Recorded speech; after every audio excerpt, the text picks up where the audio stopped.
করতে চাই নাই। আমি আমার ক্যারিয়ারে ফোকাস করতে চাইছি। বাট আমি আমার ফ্যামিলিকে অনেক ভালোবাসি। যে মানুষটা আমাকে মানে বিয়ের আগে বুঝাইছে যে সে আমাকে অনেক ভালোবাসে, অনেক ভালোবাসে। সে আমার পিছনে অনেক ঘুরছে, অনেক কিছু করছে।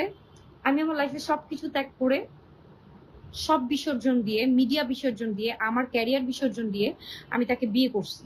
বাট সে তিলে, তিলে লিটারালি আমাকে ট্রিগার করে মানে আমার ফ্যামিলির কাছেই আমাকে পাগল বানাইতেছে। আমি কি পাগল? পাগল কি একটা পাগল মানুষ কি এভাবে কথা বলে? অবশ্যই না।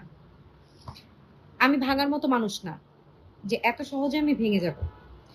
আমি মিডিয়াতে ব্যাক করব ইনশাআল্লাহ অতি তাড়াতাড়ি। কারণ যার জন্য আমি সবকিছু ছেড়ে দিতে রাজি হইছি, সেই ব্যক্তি যখন আমাকে পাইছে, একটা কথা আছে না যে পাওয়ার পরে মানুষ কদর কমে যায়। সো আমি সেই ট্রিগারটাই হইছি যে মানে পাওয়ার পরে আমার কদরটা আস্তে, আস্তে আমি বুঝতে পারছি যে না, আমার ক্যারিয়ারটা ছাড়া আমার লাইফে সবচেয়ে বড় ভুল হইছে। সে আমাকে ভালোবাসে, আমি মিথ্যা বলব না। সে আমাকে অনেক ভালোবাসে।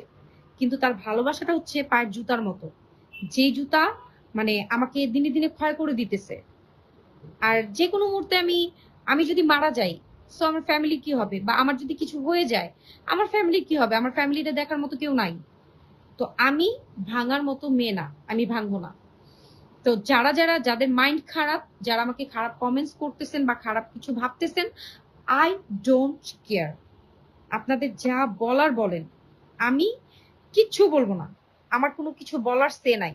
বাট আমি এইটুকুই বলব, কিছু, কিছু মানুষ আছে যাদের ২ টা ফেস। একটা ভালো, একটা খারাপ। আমি আমার জামাইকে ভালো ফেসটাই সবার সামনে রিভিল করছি। তার খারাপ ফেসটা কখনো রিভিল করি নাই। কেন রিভিল করি নাই জানেন? কারণ